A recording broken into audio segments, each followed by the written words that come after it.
Hello, dear Ayurveda enthusiasts, and welcome to my channel, Vanishri Ayurveda. I'm Vanishri Balgamvar. I'm a BMS trained doctor practicing in Minnesota, United States. Thank you for all the subscribers for subscribing to my channel. And today we are going to talk about Ayurveda and exercising part 2.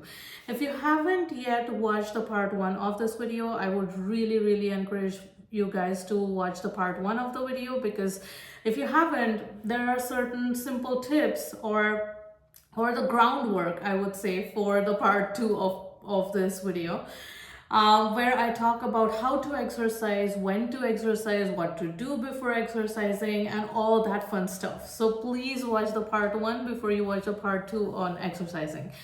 In this video though, we are going to talk about exercising for specific constitutions and why is that important.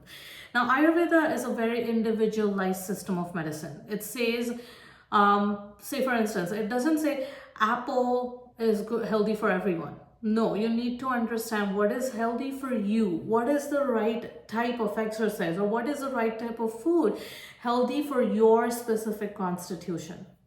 And that's what we'll be diving in today. So we will be learning about specific exercise types for your unique constitution. But before we dive into that, I need you to understand how to know, first of all, what type of constitution you are, right? If you don't know what type of constitution you are, how are you going to figure out the right type of exercise for you? So let's just go ahead and learn a little about specific dosha types. Now, Vata people are really usually tall, slender, thin. They do not put on weight very easily. They lose weight very easily. And they are always spacey. They are airy. They have more chances of being constipated and things like that, because they have a lot of air and ether element in them.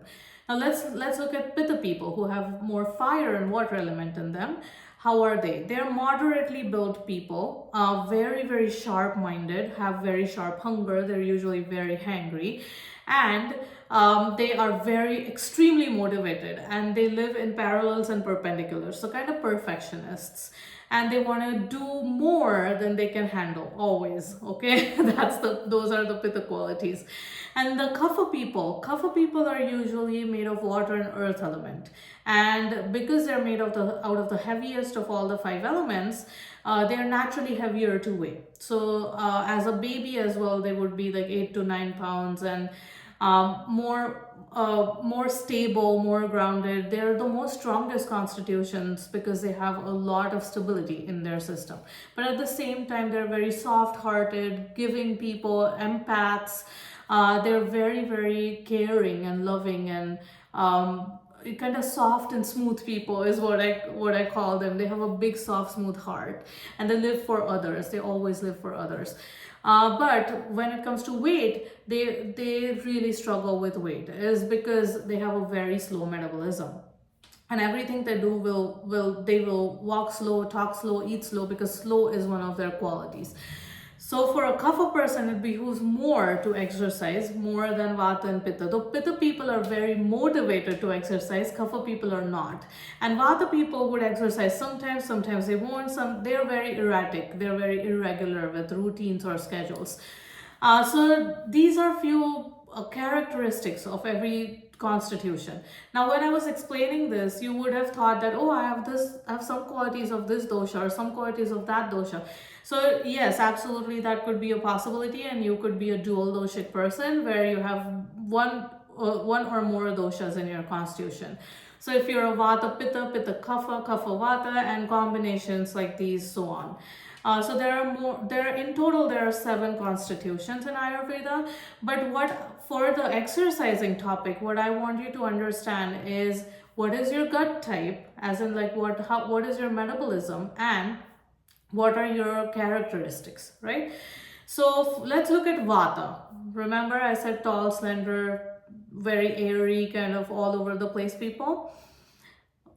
They need to exercise on a routine. First thing they need to do is follow a routine, which is the hardest thing for a Vata person to do, is to follow a routine, because they just have so much air in their system that they're all over the place all the time.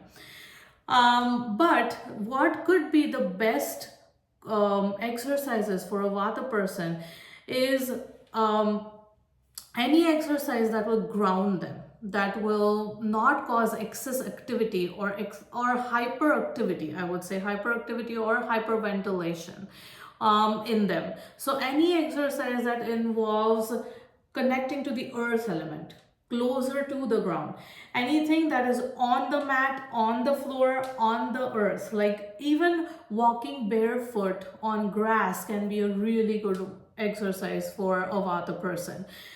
um, the main purpose behind this is to connect to the earth element, is to go as close to the floor or the earth as possible, because they really lack earth element. And for a Vata person to exercise like this can really calm them down, can really stabilize them, ground them. So it's important for a Vata person to exercise during the Kapha times of the day, which is during 6 a.m. to 10 a.m. or 6 p.m. to 10 p.m. in any time between these time slots. The other thing is exercising outdoors or in the nature can be very grounding for a Vata person. Or exercising creatively. You know, Vata people really get bored very easily.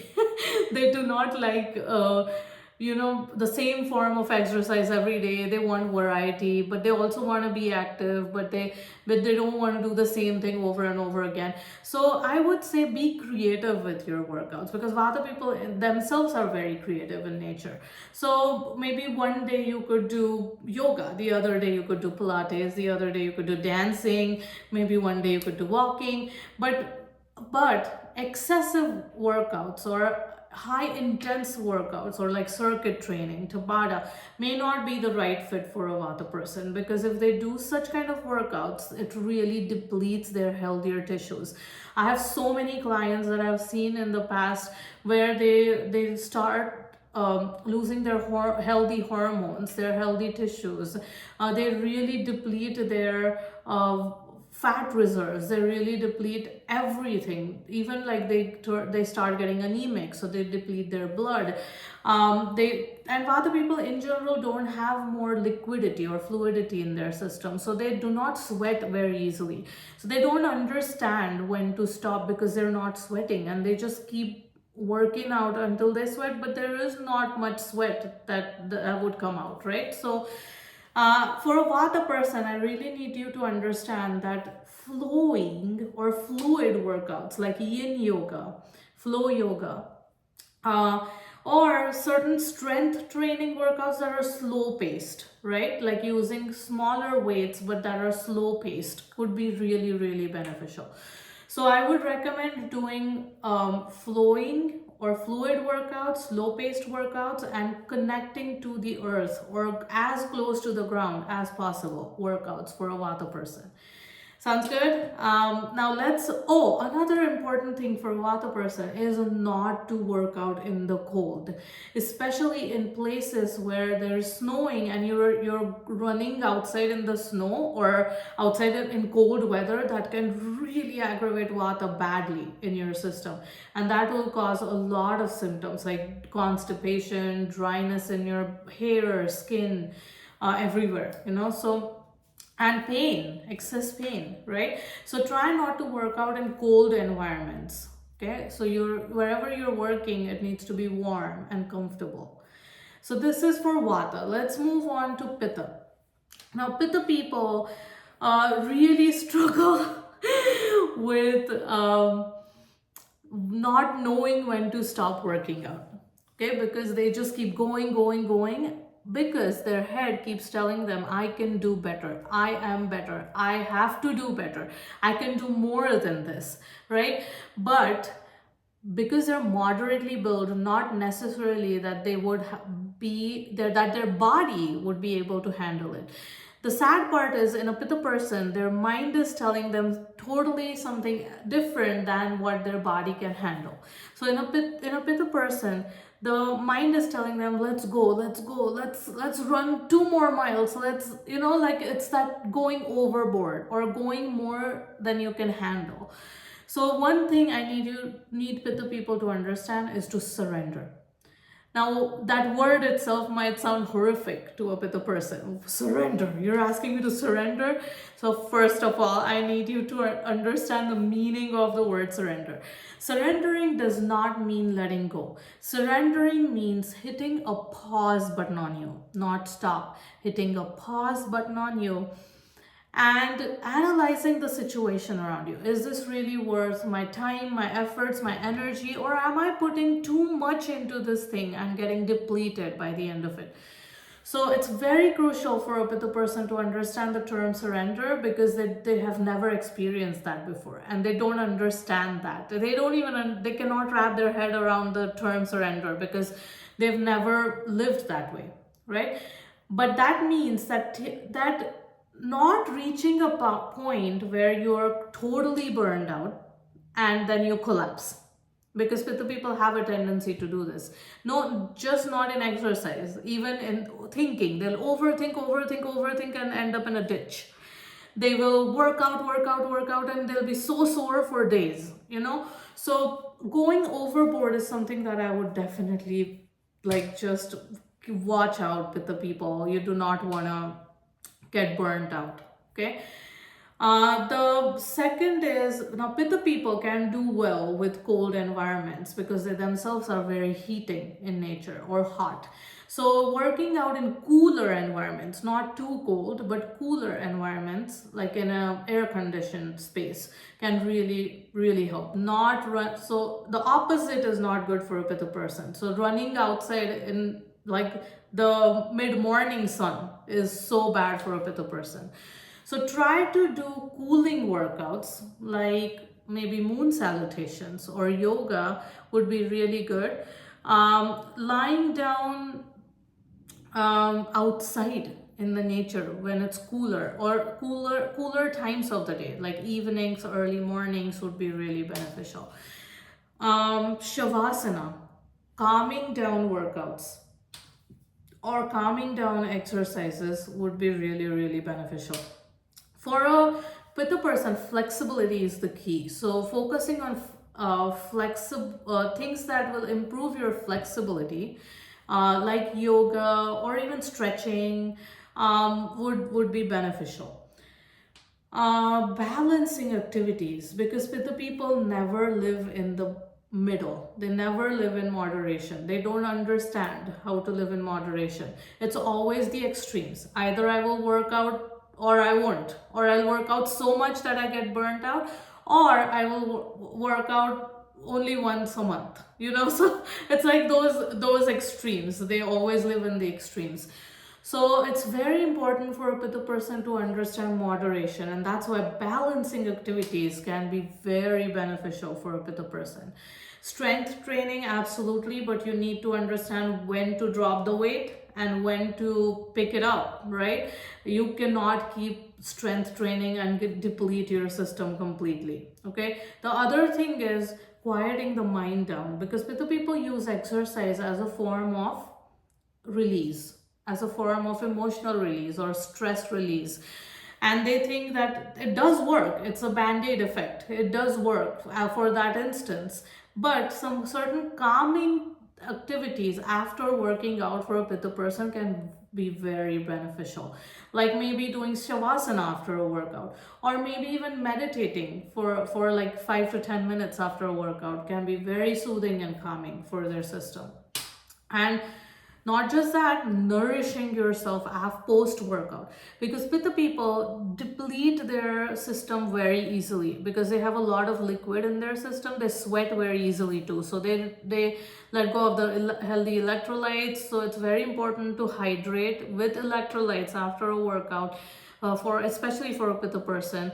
And also support your musculoskeletal system, because you have a tendency to overwork out. So maybe doing like Epsom salt baths after a workout, or maybe a warm shower after a workout, not hot, not cold, tepid water after a workout can really, really be beneficial. So this is all for a Pitta person. Also, eating the right kind of food for a Pitta person is very crucial, because they're always hungry. You need to eat something before you work out, at least an hour before, something substantial, not a bar or or like few nuts, not something like that. Something that is substantial that will keep you going for the workout. Okay, so it's very important for a Pitta person to eat enough before they work out, at least an hour to hour and a half before they work out. Now, let's move on to Kapha.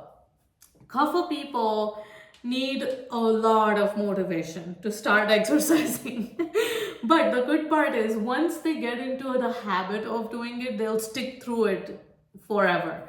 The only thing is starting or going there and putting your first step in towards working out. So Pitta people, sorry, not Pitta, Kapha people really need motivation. So maybe finding a buddy to work out with you would be really beneficial. Maybe go to workouts with your friend. Kapha people are very social human beings, so they have a good social connection or a good social group that they can perform activities with. So maybe going to workouts with a friend can be very, very empowering for a Kapha person. Also, rewarding themselves after a workout can be beneficial. Is reward yourself with a small treat, or maybe a piece of dark chocolate or something like that. Yay, I did my workout today, so I get something in return, you know.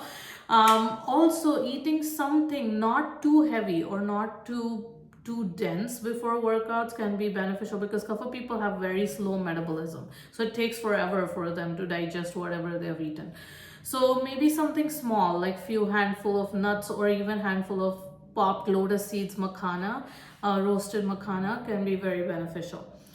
So try to be mindful of these things when a Kapha person exercises. Now, the qualities that a Kapha person has is heaviness, groundedness, stability. Thick is a quality that Kapha people possess. Everything is thick hair, thick bones, thick muscles. So what can you do is variation in your workouts can be beneficial. So one day you're doing cardio, the other day you're doing strength training. But the Kapha is the only constitution that can do well with high intense workouts. So HIIT, high intense interval training, circuit training, Tabata, anything that will increase their heart rate to a certain level is beneficial for a Kapha person. The third point I would say for a Kapha person is accountability. So you need to be accountable for working out, because that's crucial, as Kapha people fall off course very easily. So you need to understand that you need to be accountable for yourself, that you would work out every single day no matter what, because movement is opposite to that heaviness and stable nature of Kapha. And then Kapha balancing activities can be very, very, very good for a Kapha person, but balancing in a standing pose can be good. And then maybe more invigorating pranayamas included in your workouts, like Kapha Bhati, sun salutations. Anything that increases heat or generates heat in your body can be very, very beneficial. So all of these tips and tricks were very specifically oriented towards your specific constitution. And I hope you all got to learn a lot from the video today.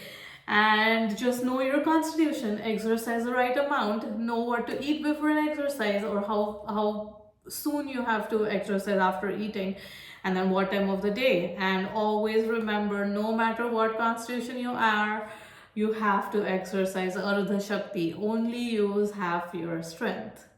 I hope you guys enjoyed learning the types of exercises and the way to exercise, and keep watching. I will do my best to keep posting more videos. Thank you for watching. Stay tuned.